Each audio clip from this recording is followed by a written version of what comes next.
पिता हो मेरे उंगली ना छुड़ाना, कपूत जान मोहे नहीं बिसराना। तुम हो मेरा दृढ़ विश्वासा, पूर्ण कर दो मेरी आशा। जब तक जियाऊं नाम ही उचारूं, धूप दीप से आरती उतारूं। आरती बाबा नीब करोरी, घर घर चलती लीला तोरी। जय बाबा की। बाबा नीब करोरी महाराज के सारे ही भक्तजनों को मेरा हृदय से प्रणाम। संत दरस को जाइए तज तीरथ अभिमान। संत के दर्शन करने का सौभाग्य प्राप्त हो जाए तो आप समझो भगवान ने आपको अपना बच्चा माना है। बच्चे तो वैसे भी हैं। हमने देखा है कि लोगों की इच्छा रहती है कि उनके पास धन हो और धन से वो सारी सुख सुविधाएं जुटा लें, और जब उनको धन नहीं मिलता है तो बेचारे अफसोस भी करते हैं। बड़ा सरल सा एक उपाय बताते हैं, अगर करना चाहो तो। बाबा नीब करोरी महाराज के किला घाट के श्री हनुमंत लाल जी बहुत ही प्यारे हैं, अद्भुत है। फिर नीब करोरी धाम में जो हनुमंत लाल जी हैं वह भी बहुत प्यारे हैं, बिल्कुल निराले हैं। नीब करोरी धाम के श्री हनुमंत लाल जी ने ही सेवा दी है किला घाट धाम की। महाराज जी को अपने भक्त पसंद हैं, पर हों कैसे, अच्छा मिले कैसे। महाराज जी तो त्रिकालदर्शी हैं, सब कुछ मालूम है, सब जानते हैं आप क्या सोच रहे हैं मेरे लिए भी और महाराज जी के लिए भी। पर आप महाराज जी से लेना चाहते हैं और महाराज जी आपको देना चाहते हैं, और कहीं ना कहीं पे एक पार्टीशन आ जाता है जिससे आपको नहीं मिल रहा है। आप चाहते हैं मिले तो चलिए पूरा आनंद लीजिए, क्योंकि ये माँ गंगा की तरह कथा भी है बाबा की। डुबकी इसमें लगाइए। पिता हो मेरे उंगली न छुड़ाना, कपूत जान मोहे नहीं बिसराना। बाबा नीब करोरी महाराज को अरबों लोग मानते हैं, और बाबा नीब करोरी महाराज के आदेशों का पालन मात्र कुछ लोग, जैसे मुश्किल से मानिए आप 100 लोग होंगे जो आदेशों का पालन करते हों। ये बड़ी गहरी बात कर रहे हैं, कईयों को खराब लगेगी, इसकी हम परवाह भी नहीं करते हैं। बाबा महाराज ने जो कहा है उसका पालन हम करते नहीं, और फिर क्या होता है, एक विवाद शुरू हो जाता है। और विवाद क्या होता है, जैसे आजकल हमने देखा है कैंची धाम की बहुत सी वीडियो पढ़ रही हैं कि यहाँ पर लूटपाट मची है, यहाँ पर होटल वाले लूट रहे हैं। तो लूटने का कारण है, लूटने का भी कारण है कि महाराज जी के आदेशों का दोनों ही लोग पालन नहीं कर रहे हैं। जो लूट रहे हैं वो भी, और जो लूट रहे हैं वो भी पालन नहीं कर रहे हैं। अब पालन क्या करना महाराज जी के आदेश का? महाराज जी के आदेश का कौन सा पालन है जो हमें करना है? महाराज जी ने हम सबको कभी भी इस तरह का उपदेश बड़ा नहीं दिया जो हम सब भूल जाएं। बहुत शार्ट में छोटा सा उपदेश देते थे महाराज जी, जिससे हम सबके जीवन में सुख शांति आए। देखिए, संत की सेवा करना बड़ा सरल है। कोमल चित कृपाल रघुराई, कपि के हेतु धरि निठुराई। महाराज जी की सेवा करो और महाराज जी के आदेशों का पालन करो, ना तो आप कहीं ठगे जाओगे, ना आपका पैसा खर्च होगा। अब करना क्या है?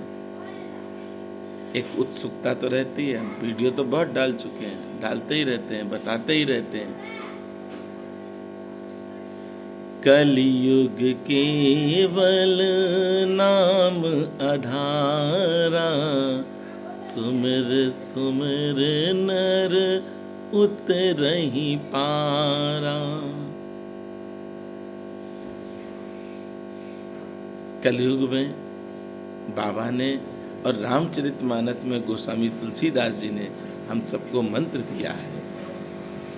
और मंत्र क्या है? बाबा ने कहा है कि किसी भी तरह की कोई भी परेशानी हो, मेरे सामने बैठकर मुझसे कहो। अपने घर पर रहकर मेरे सामने बैठो और मुझसे कहो, मैं तेरी हर बात सुनता हूँ। आपको लगता होगा कि ये फोटो है, आपको लगता होगा ये मूर्ति है, ये लगता है आपको, पर ऐसा है नहीं। सच्चे हृदय से प्रेम करो। और महाराज जी ने जो कहा है कि आप अपने घर पर बैठकर मेरे विग्रह, मेरे चित्र के सामने बैठकर मुझसे बात करो, मैं तेरी हर बात को सुनता हूँ। फिर भी आप इधर उधर भाग रहे हो और बाद में शिकायत करते हो कि भैया वहाँ पर इतने का कमरा मिला, वहाँ पर उतने का कमरा मिला। तो ये सब छोड़ो, एक होड़ में मत रहो कि हमारे पड़ोसी गए थे, हमारे रिश्तेदार गए थे तो हम भी जाएंगे। हाँ, जब कृपा होगी बाबा की, जब आपकी बिगड़ी बन जाए तो चले जाना बाबा महाराज के दर पे। पर तब तक आप अपने घर बैठो। गृहस्थ आश्रम सबसे बड़ा आश्रम है, इससे बड़ा कोई आश्रम नहीं है। इसमें आप अपने परिवार की सेवा करते हो, ये सबसे बड़ी पूजा है। ना कर पाओ सुंदरकांड, ना कर पाओ हनुमान चालीसा, ना कर पाओ विनय चालीसा, ना रामायण कर पाओ, अफसोस नहीं करना, पर अपने परिवार को खुश रखना। और जब समय मिले, महाराज जी तो आपके घर पे विराजमान है, तो महाराज जी के सामने बैठना और बड़े भाव से हनुमान चालीसा सुनाना। महाराज जी से कहना अपनी परेशानी को, आपकी परेशानी महाराज जी सुनेंगे और आपकी परेशानी को सुन के महाराज जी उसे दूर भी करेंगे। कोमल चित कृपाल रघुराई, कपि के हेतु धरि निठुराई। आज के युग में हमारा एक मकसद रहता है कि हम दर्शन करने जाएंगे, हम उस स्थान पर जाएंगे जहाँ पर कृपा होती है, पर है क्या कपट भरा है। हम पहुँच गए स्थान पे और एक गठरी पाप की सर पे ला दें, उसको वहाँ छोड़ा भी नहीं, अपने ही साथ रखें। इतना मोह है कपट से, छल से। इस वीडियो को देखने के बाद, सुनने के बाद मुझे लगता है कि अब बाबा महाराज के भक्त जागृत होंगे और जो भटक रहे हैं वो भटकेंगे नहीं, घर बैठकर बाबा महाराज का ध्यान करेंगे। इस समय भी आप बाबा नीप करोरी महाराज की गुफा में हैं और ये अद्भुत गुफा है महाराज जी की। हम आपको दूसरी वीडियो में बताएंगे कि नीप करोरी बाबा के 2-3 ऐसे धाम, जिन धामों के न तो नाम किसी को मालूम, न किसी ने दर्शन कर पाए थे। हाँ, कथाओं में जरूर वर्णन उनका हुआ है, पर दर्शन किसी ने नहीं किए। उन स्थानों की भी कथा मैं आपको बताऊंगा। पर आज से जब आपने वीडियो सुना है तो अपने घर पर बैठकर बाबा से कहेंगे और बाबा से ही कहना है। मैं हूँ बुद्ध मलिन अति श्रद्धा भक्त विहीन, करूँ विनय कछु आप की, हौ सब ही विध दीन। न बुद्धि है, न बल है, न धन है, बस बाबा आप मेरे साथ हैं बस। तो आज से आपने ये वीडियो सुनी, मुझे विश्वास है कि आप सब अपने घर पर बैठकर बाबा महाराज का स्मरण करेंगे और किसी भी तरह के परपंच में नहीं फंसेंगे, क्योंकि भक्ति करनी है ना। हम आए हैं किस काम के लिए और लग गए किस काम में। तो आनंद के साथ रहेंगे, घर पर रहेंगे, गृहस्थ आश्रम अपना देखेंगे, सबसे बड़ा आश्रम है, इससे बड़ा कोई आश्रम नहीं है। साधु संत भी कहते हैं कि संत बनना बहुत सरल है, पर गृहस्थ बनना बहुत कठिन है। सुबह से शाम तक गृहस्थ में हर चीज की जरूरत पड़ती है। अगर उस आश्रम में आप पूरी तरह से समर्पित हैं, समर्पण है, और आप उस आश्रम को खुश रखते हैं, तो आप समझ लीजिए कि आपसे बड़ा दुनिया में कोई भी संत है ही नहीं। संत स्वयं कहते हैं अपने मुखारविंद से। तो आज से बाबा नीप करोरी महाराज ने जो कहा है, उस आदेश का पालन आप सब करेंगे। जय सिया राम, जय हनुमान।